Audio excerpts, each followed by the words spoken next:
Em 1963, Stan Lee criou um dos títulos mais famosos dos quadrinhos. Uma revista que aos poucos ganhou o público e por muitos anos foi o carro-chefe da Marvel.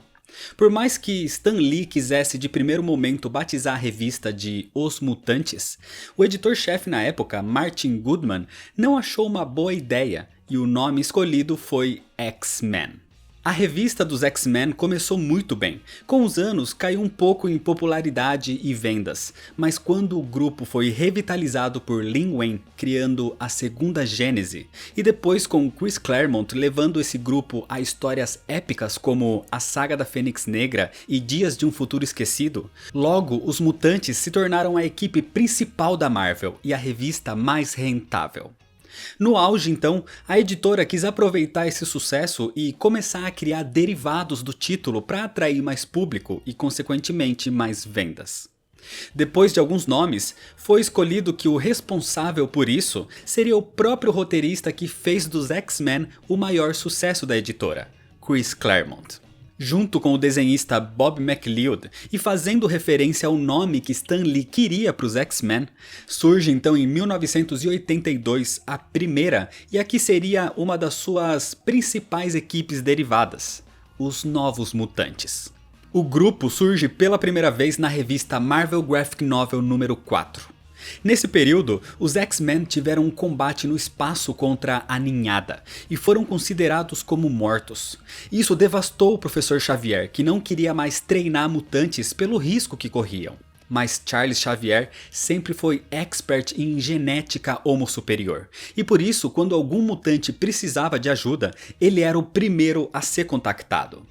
Isso aconteceu, por exemplo, quando a doutora Moira MacTaggert encontrou Rain Sinclair, uma jovem escocesa recém-descobrindo seus poderes que a tornavam numa espécie de lobo, e por isso ela foi atacada por fanáticos religiosos que a consideravam como obra do demônio.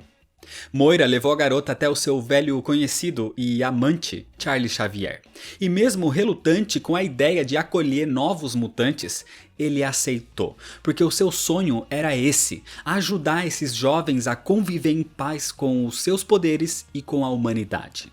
E se ele não os acolhesse, talvez poderiam partir para caminhos errados, como o Clube do Inferno ou se aliar a Magneto. Assim, Charles Xavier aceita Rain, a batizando como Lupina.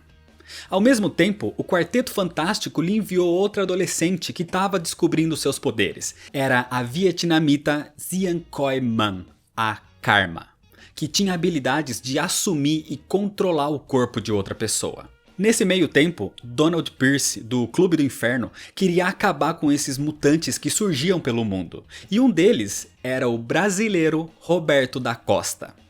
Roberto desenvolveu poderes de absorver energia solar, armazenando e podendo manipular esse poder, sendo batizado assim como Mancha Solar, e ele é um dos novos mutantes mais poderosos.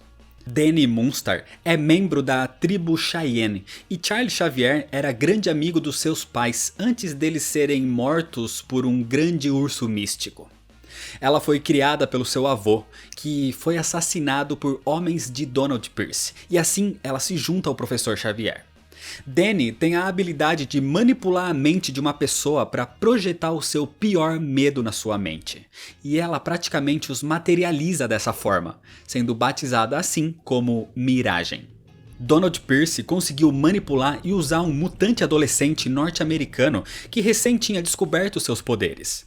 Era Sam Guthrie, o míssil, que conseguia causar uma espécie de explosão de energia da cintura para baixo que o fazia ter uma propulsão muito forte, como se fosse um míssil.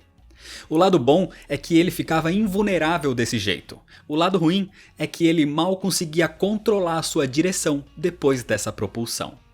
E depois de um combate com os novos alunos de Charles, ele percebeu que estava do lado errado e foi aceito no Instituto Xavier. Assim, esses 5 adolescentes, recém-descobrindo as suas habilidades, formam os Novos Mutantes. Dentro das histórias, a motivação para a criação da equipe foi explicada mais pra frente e tinha relação com a ninhada também. Mas o importante é que nos bastidores, na Marvel, a criação da equipe foi um sucesso imediato. Isso rendeu em 1983 uma nova revista exclusiva para essa nova equipe. A grande jogada aqui foi pegar as melhores ideias das duas gerações anteriores de mutantes. Por um lado, essa nova equipe era formada por 5 adolescentes aprendendo sobre as suas habilidades, se descobrindo como mutantes e tendo que estudar e treinar para lidar com isso numa escola mesmo, assim como eram os X-Men no início em 1963. Por outro lado, eram 5 mutantes de diferentes partes do mundo, com culturas e personalidades diferentes, trazendo uma diversidade e uma pluralidade muito maior para as histórias, assim como foi com a segunda Gênese. Os novos mutantes poderiam ser considerados como a segunda equipe, possíveis substitutos dos X-Men quando necessário, mas eles vieram para preencher uma lacuna, já que os X-Men passaram a ser adultos com histórias mais heróicas e voltadas para temáticas mais adultas. Os novos mutantes tinham como foco o público mais adolescente, mas que, diferente de outras épocas, aqui era mais consciente e queria consumir histórias com personagens que pudessem se relacionar, mas com temáticas mais sérias e densas. Aqui, os heróis eram mais humanos, abordando temas como relacionamentos, pesadelos e perdas. Com o passar dos anos, o Instituto Xavier vinha se tornando cada vez menos uma escola e mais um quartel-general, e os novos mutantes vieram para devolver esse sentimento de colégio, de aprendizado e de descobrimento tanto para os personagens quanto para os próprios leitores. Novos heróis adolescentes, novos personagens recém-criados. Isso deu muito mais liberdade para os roteiristas em escrever e fazer o que quisessem nessas histórias. Tanto que quando o desenhista Bill Sienkiewicz assumiu a arte, a partir do número 18 da revista The New Mutants, a abordagem passou a ser outra, até mesmo mais sombria e psicodélica. Com o tempo, assim como qualquer outra equipe, vários integrantes entraram e saíram, mas logo no início surgiram os mais emblemáticos.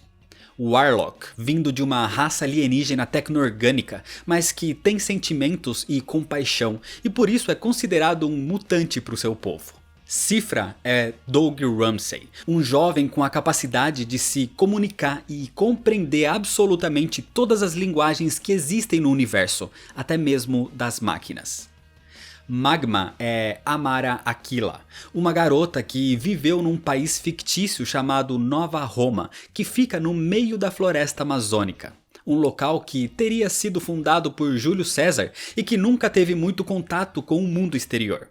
A garota tem o poder de controlar a lava e até mesmo as placas tectônicas, gerando assim terremotos. E com o seu poder, o seu próprio corpo se cobre de lava e a permite emitir rajadas de calor. E talvez a principal integrante do grupo, a magia, é Illyana Rasputin, irmã do mutante Colossus. Uma garota bastante conturbada que cresceu no limbo, depois de ter sido sequestrada por um demônio, onde aprendeu a usar a magia e se tornou uma das magas mais poderosas da Marvel, além de ter o poder de abrir portais para outras partes e até mesmo para outros tempos. Os novos mutantes se tornaram base para uma nova geração de heróis X, uma revitalização dos X-Men. Mas com o tempo, a própria equipe acabou sofrendo tantas alterações que se tornou outra. Principalmente com a chegada de Cable e Deadpool, os novos mutantes se tornaram a X-Force. Atualmente, os novos mutantes estão em evidência porque desde 2017 um filme foi anunciado e aparentemente vai ser lançado agora em 2020, se tudo der certo. E o filme se baseia nesse período onde o Bill Sienkiewicz fazia as artes mais sombrias e o Chris Claremont fazia os roteiros mais obscuros e pessoais. E pelo visto, o longa usa como base o arco dos quadrinhos chamado A Saga do Urso Místico. Mas para te contar o que acontece nessa HQ, isso é história para outro vídeo. Mas então é isso, se você ainda não é inscrito, se inscreve no canal, deixa o like se você gostou e comenta se você já conhecia os novos mutantes. Me segue lá nas redes sociais para ficar por dentro de todas as novidades, compartilha esse vídeo com seus amigos. Muito obrigado, valeu e até mais.